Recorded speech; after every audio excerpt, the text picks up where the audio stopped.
Kabanata 15. Ang awit ni Moises. Ito ang inawit ni Moises at ng mga Israelita para kay Yahweh.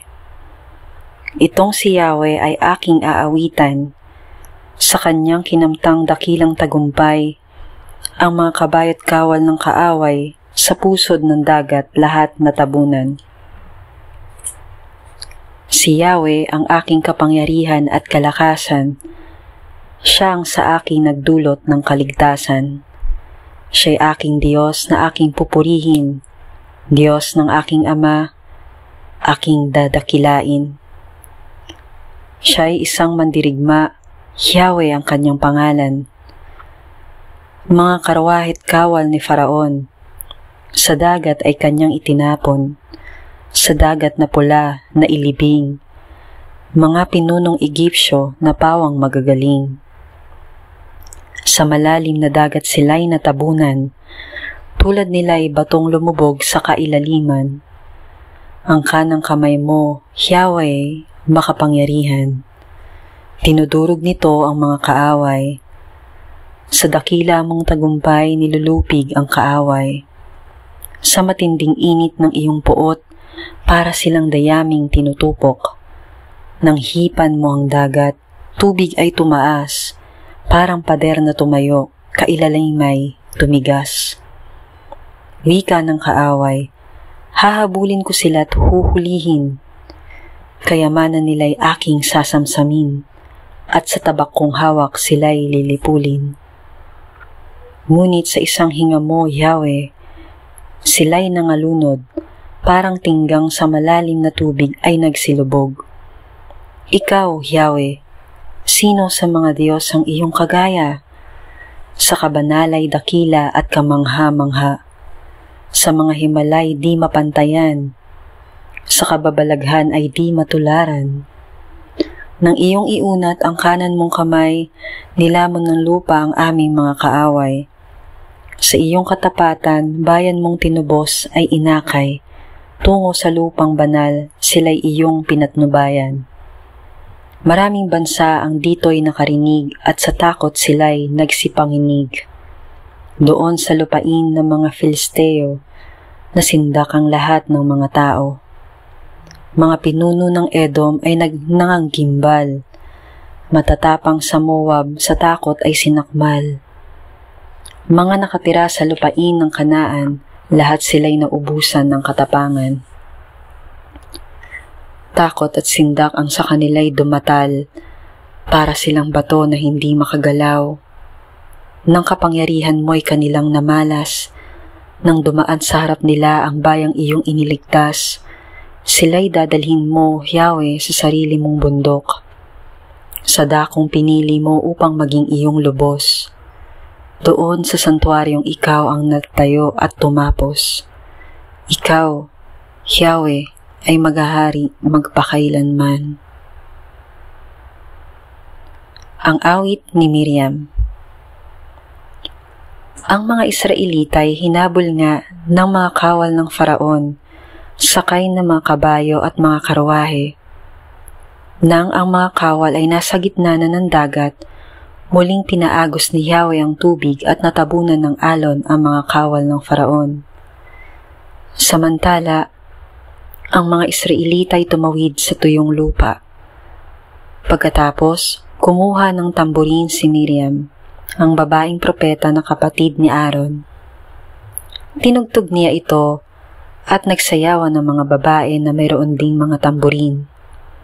Habang sila'y nagsasayaw, ganito ang inaawit ni Miriam. Purihin si Yahweh sa kanyang dakilang tagumpay. Itinapon niya sa dagat ang mga karwahit ang nakasakay. Ang batis ng mapait na tubig.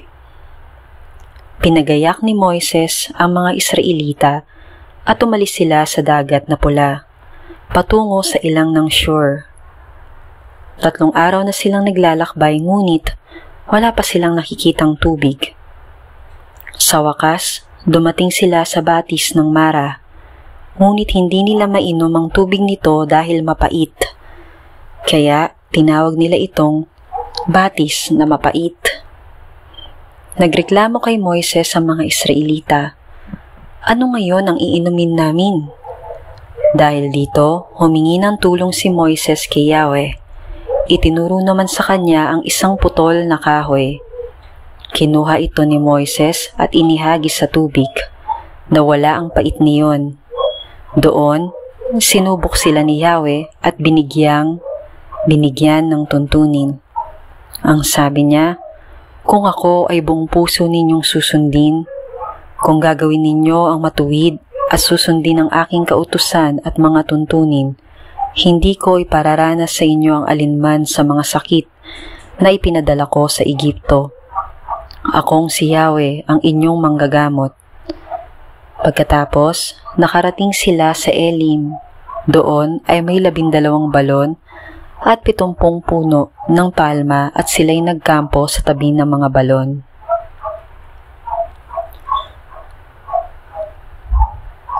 Kabanata 16. Ang mana at mga pugo. Mula sa Elim, nagpatuloy sa paglalakbay ang mga Israelita. At 15 araw ng 2 buwan mula nang sila'y lumabas sa Ehipto nang sila'y dumating sa ilang ng Sin, sa pagitan ng Elim at Sinai. Ang mga Israelita ay nagreklamo kina Moises at Aaron. Sinabi nila, "Mabuti pa sana'y pinatay na kami ni Yahweh sa Ehipto. Doon, nakakakain kami ng karne at tinapay hanggang gusto namin. Dito naman sa ilang na pinagdalhan ninyo sa amin, mamamatay kami sa gutom." Sinabi ni Yahweh kay Moises, "Pauulanan ko kayo ng tinapay mula sa langit, araw-araw.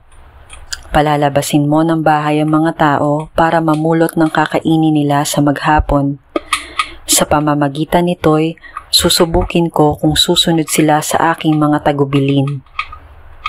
Tuwing 6 na araw, doble sa karaniwan ng kanilang pupulutin at ihahanda." Pagkatapos ng pakikipag-usap nila kay Yahweh, sinabi ni na Moises at Aaron sa mga Israelita, "Mamayang gabi, mapapatunayan ninyo na si Yahweh ang naglabas sa inyo sa Ehipto, at bukas ng umaga, makikita ninyo ang kanyang kapangyarihan. Narinig niya ang inyong reklamo laban sa kanya, sapagkat tuwing gagawin ninyo ito ay sa kanya kayo nagrereklamo, hindi sa amin." Idinugtong pa ni Moises, "Mamayang gabi, bibigyan niya kayo ng karne. Bukas ng umaga ay tinapay ang ibibigay niya sa inyo, hanggang gusto ninyo. Iyan ang sagot niya sa inyo. Ang totoo, anumang reklamo ninyo ay laban sa kanya, hindi sa amin. Sapagkat, sino ba kami para pagreklamuhan ninyo?"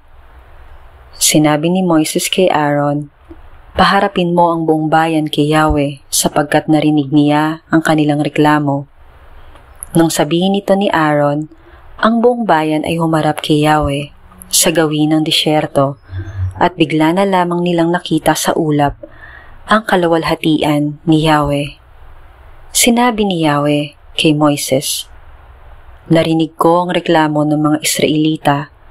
Sabihin mo sa kanila na sa pagtatakip silim, bibigyan ko sila ng karne. Sa umaga, bibigyan ko sila ng tinapay hanggang gusto nila.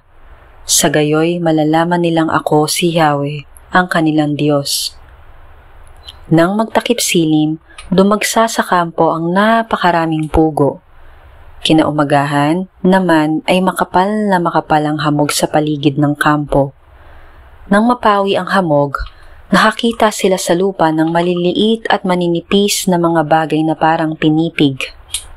Hindi nila alam kung ano iyon, kaya nagtanungan sila, "Ano ito?" Sinabi ni Moises, "Iyan ang tinapay na bigay sa inyo ni Yahweh, at ito ang utos niya tungkol dyan. Bawat isa ay kukuha ng kailangan niya at ng mga kasama niya sa tolda. Kalahating salop bawat isang tao."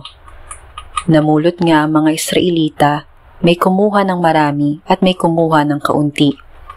Ngunit nang takali nila ang kanilang nakuha, Ang kumuha ng marami ay hindi lumabis, at ang kumuha ng kaunti ay hindi naman kinulang. Sapat lang sa kanila ang kanilang nakuha. Sinabi sa kanila ni Moises, "Huwag kayong magtitira para sa kinabukasan." Ngunit ang ilan sa kanila ay hindi nakinig kay Moises. Kinabukasan, inuod at bumaho ang itinara nila. Kaya nagalit sa kanila si Moises.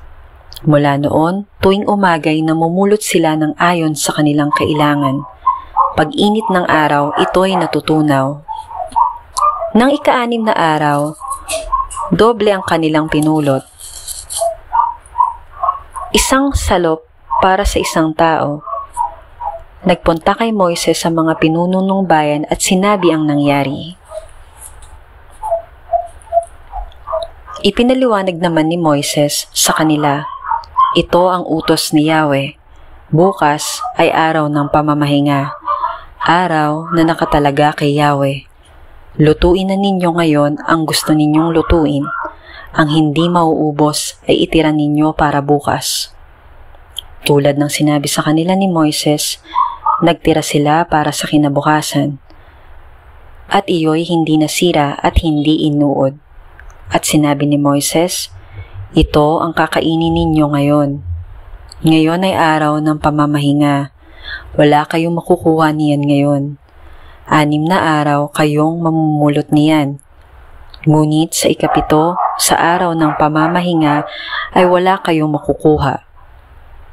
Ngunit ng ika-7 araw ay mayroon pa ring mga lumabas sa bukid para mamulot, ngunit wala silang nakuha.